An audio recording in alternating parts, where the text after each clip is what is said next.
What's going on, people? This is Simply Recommended here. Today I'm coming to you to do an amazing Spider-Man 2 on how I would do it. So without further ado, let's start. I hope you guys enjoy. Okay, so we start with Aleshki Silverstadt, aka Rhino, with his mob stealing money from a bank with his mobsters, and to take all the money and hostages. And then the police arrive, and then the Russian mob, they start a war with the police and try to get away. And then we go to a scene with Peter Parker, who is on the way to see Gwen Stacy. He goes in the shop and then he buys, say, like mints or something like that to freshen the mouth. And then, on the TV screen we see like a breaking news, and then, of a bank robbery. And then Peter Parker runs out, heads to the scene. So we go back to the bank robbery, where we see the Russian mob, and they're winning the war. They're beating down the police. And then all of a sudden we see Spider-Man. He comes in and he defeats the mob, helps the police to take down the mobsters. And then Spider-Man takes a bow for the cameras. He even takes pictures for him, of himself, because he's like that. He's not with the Daily Bugle yet, in this Spider-Man. And then he goes off to see Gwen Stacy. Then we see Max Dillon, who is on his way to work. He sees this fight and he idolizes Spider-Man, but his path is stopped to get to work because of the crime scene. So he's going to be late for work at Oscorp. So now we get to Gwen Stacy and Peter. They're together. They head out to a restaurant to celebrate their 1-2 year anniversary. When we head to Oscorp, where Max Dillon comes in and he's late, and the boss says, he's highly upset, the boss. And Max Dillon's trying to explain, there's Spider-Man was saving the day and whatnot. The boss ain't having it, and he says, hey, if you're late one more time, you're fired. Your history gone. So fair enough. Now we follow Max Dillon's storyline, and he's a lonely schmo who still lives with his mother at 35. He's an electrical engineer who works for Oscorp. So then he finishes his day, heads home, where his mother is very bitter. She's a lone parent. She raised Max Dillon by himself. Max Dillon's a nice guy and whatnot, but he's just an unlucky person in life. So then we head to prison, where we see Rhino. I'm not going to pronounce his name, it's going to be tough for me here. So yeah, Rhino, he's working on an escape plan and vows to take down Spider-Man. And then a mysterious man, he sees what Rhino's up to, and then he says, hey, I know somebody out on the outside who can help with your freedom. Would you be interested? And Rhino's saying, of course I'd be interested. Who's the guy? And then the mysterious man says, well, I can't tell you who my predecessor are, but you have to be a test subject for something that they're working on. And Rhino says, okay, well, I'll do anything to get out of here. So the mysterious man gives him a number for him to call, and then Rhino smiles and it's like, okay, I'm gonna call this guy, see what he's got planned. So we go back to Peter Parker, who's enjoying the night with Gwen. He heads home, and then while he gets inside, he goes upstairs to his room. He sees his Aunt May in his room, and he asks, why are you here? And she says, she's just looking around, I see you keep looking for your parents. And Peter says, I know you got a secret on me, like you're not telling me. I'm an adult. You gotta tell me one time the truth about my parents. So Aunt May agrees, and she says, you know what, you're right, okay, it's time to come clean now. So I'll tell you what, go downstairs to the basement, there's a case, here's the key.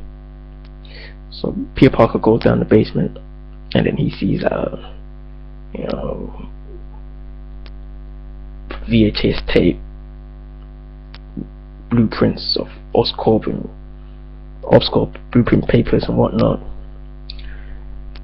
So then Peter then watches the VHS tape, and it shows his father and his mother talking about, they used to be scientists and they're creating a weapon for Oscorp, and that they thought it would be sold to the military.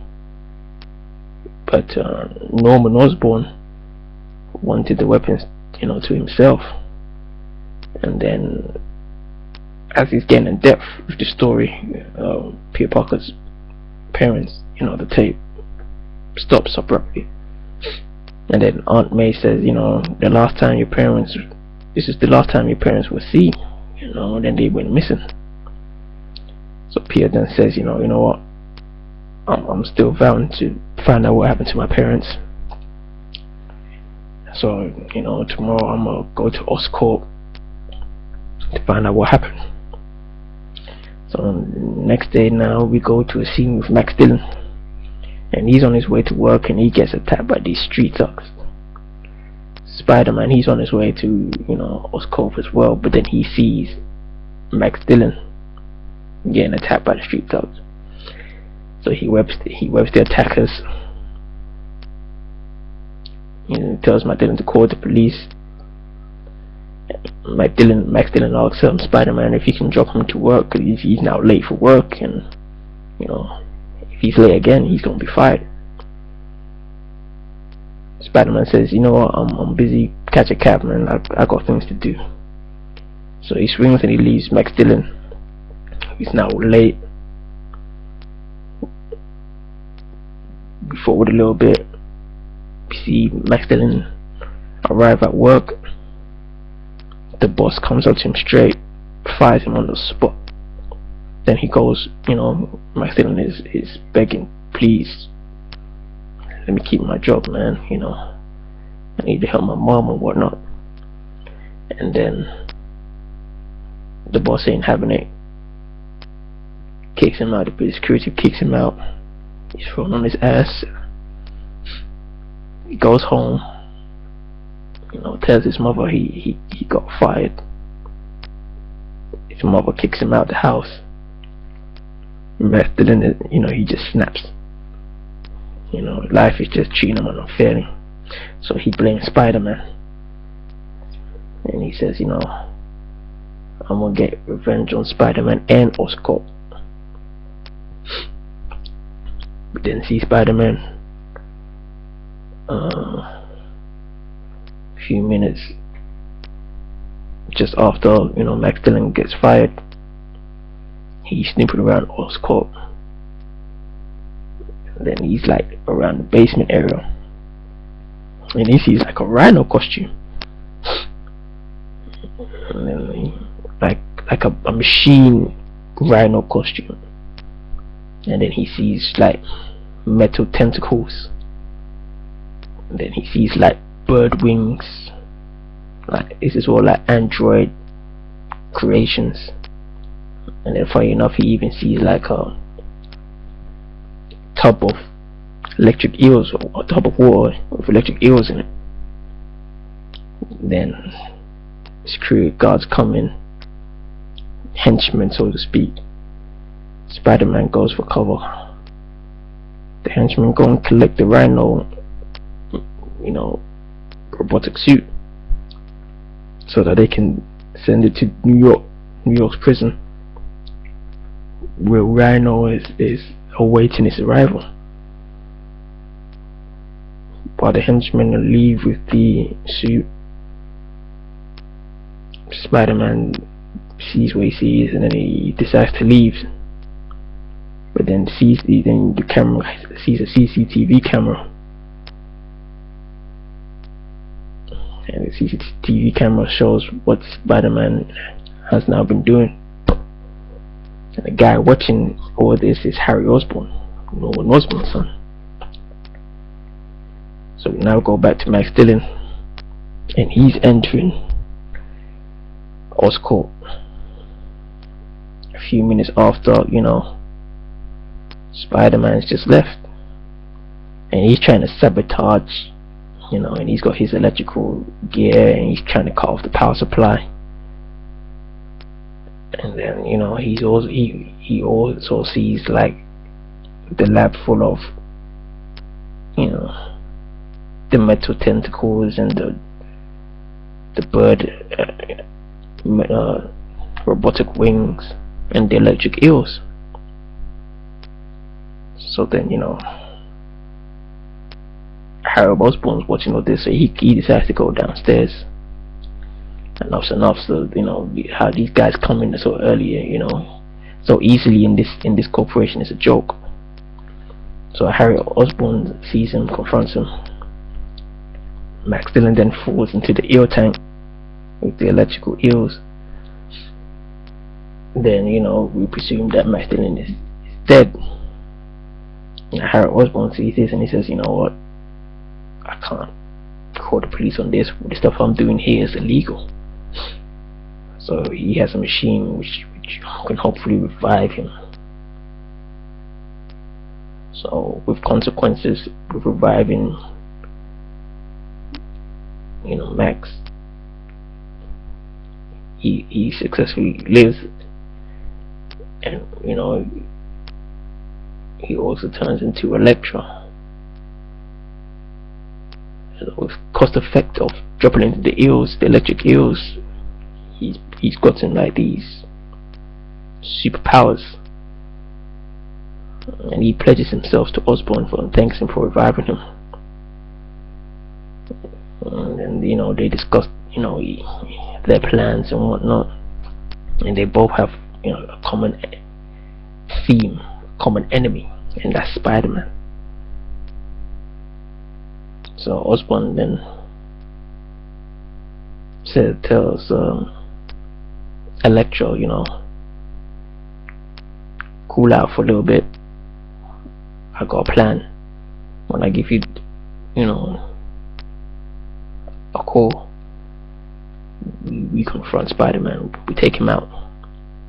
So then Harry Osborn then goes to the cameras, and he's looking around. He's got cameras all over New York City, and he's looking around, and then he sees Spider-Man. He goes into a back alley, and then he spots, and then Spider-Man even takes off his mask, and he sees his identity, and he sees his Peter Parker. Harry Osborn is very pleased with knowing this. He can use this.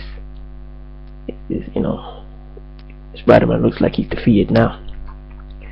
So we go back to Max Dillon, who's walking on the street looking very different, like the trailers of the Amazing Spider-Man 2.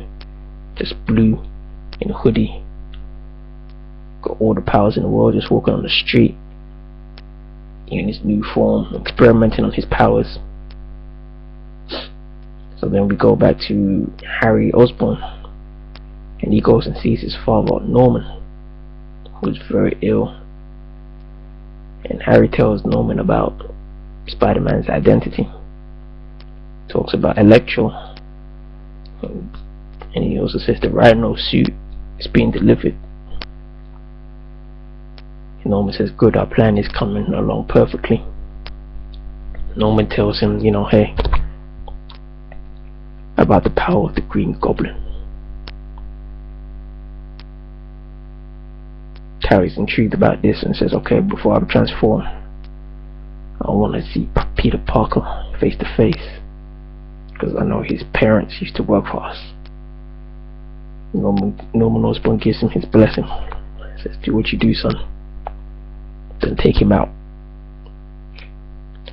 So then we head to the prison, where we see a helicopter, and it's carrying two helicopters, and it's carrying like a Rhino armor suit for this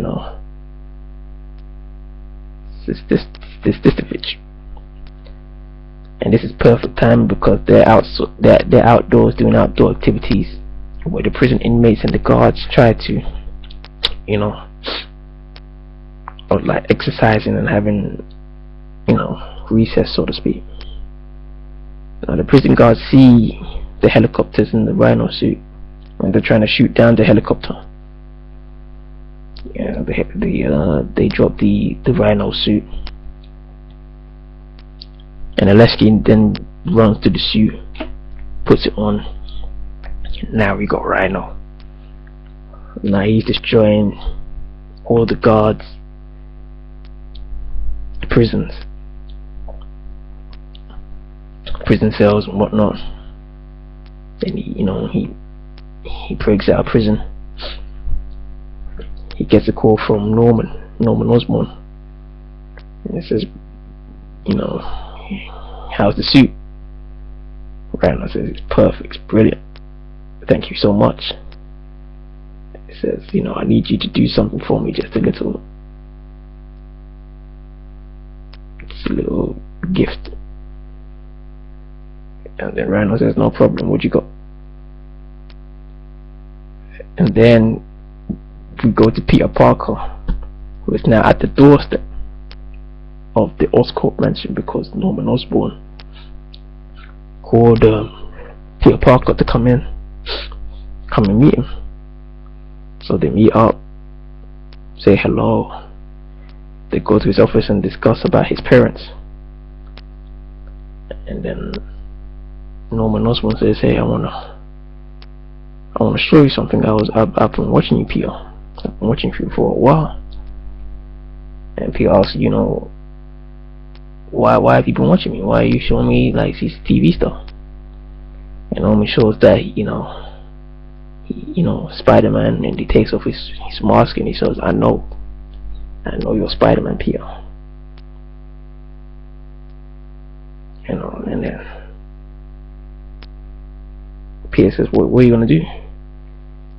And Norman says, I want you to work for me, join me, because I have a plan. Peter says, no.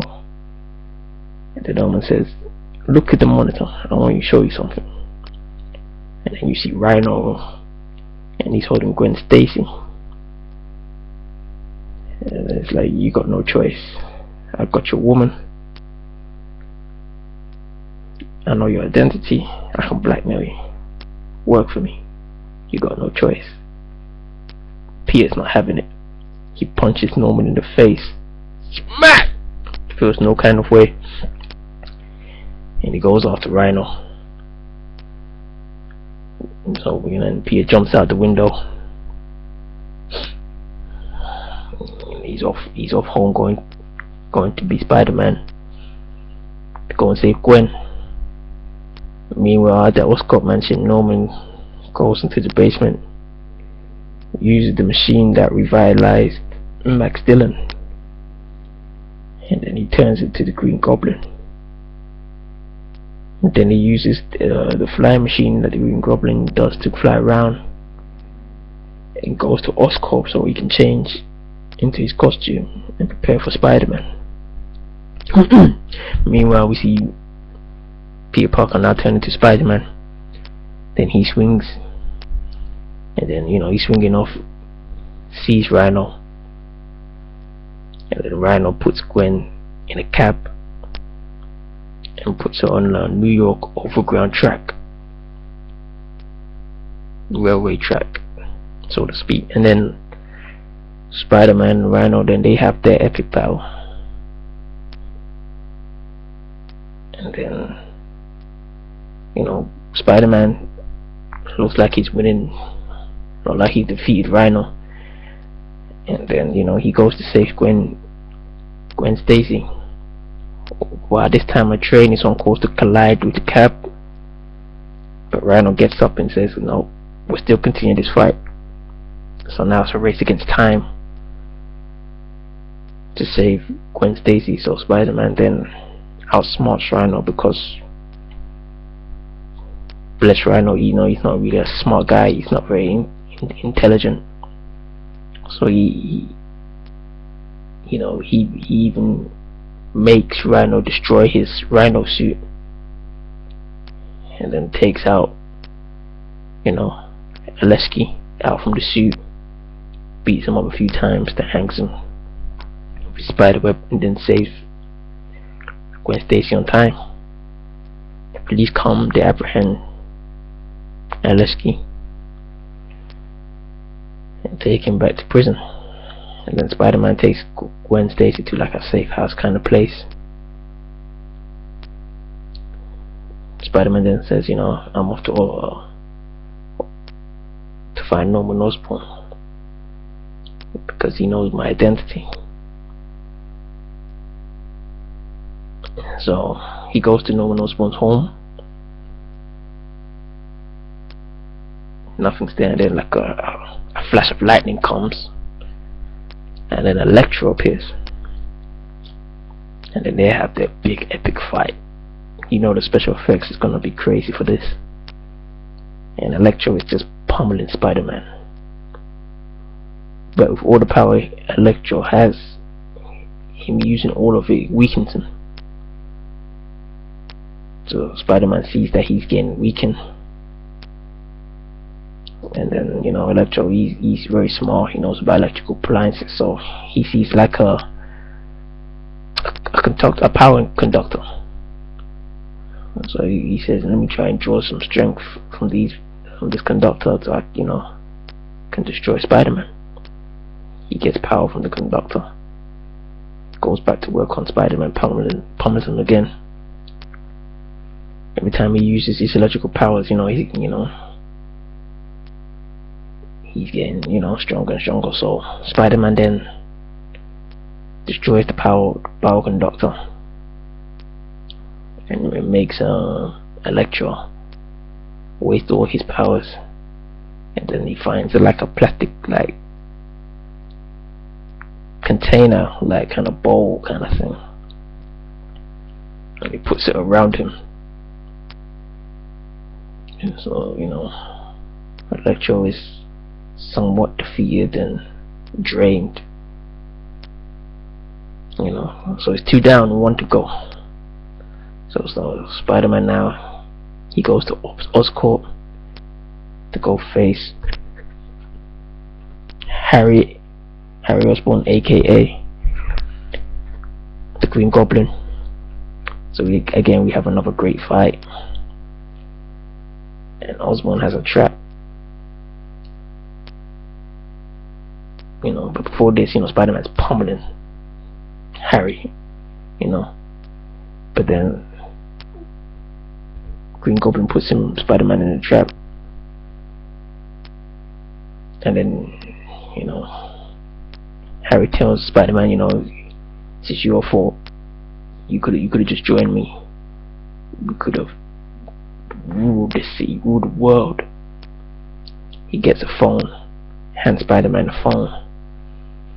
It's Gwen Stacy on the line, and she says, hey, I've been captured by this man where you last put me in the safe house. And then the man gets the phone from Gwen Stacy, and then he says, hello Peter, I used to work side by side with your parents.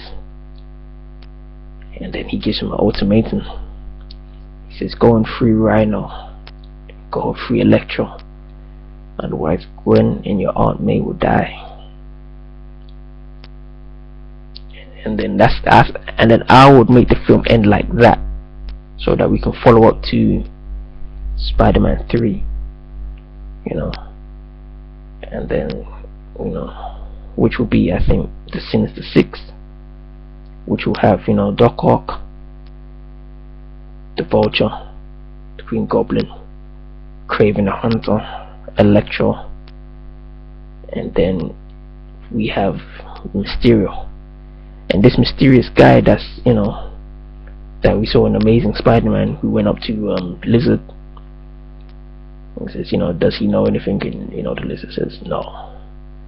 And then again with the guy on the phone, I think this guy's Mysterio, and I think this is the guy that's been working with Peter's parents. So that's how I would make Amazing Spider-Man 2. I hope you guys enjoyed it. Did you like it? What could I have done better? What would you have done? So please like, subscribe, go to my Twitter page, follow me, I'll keep doing more reviews, movies, other videos. So take care. See you later.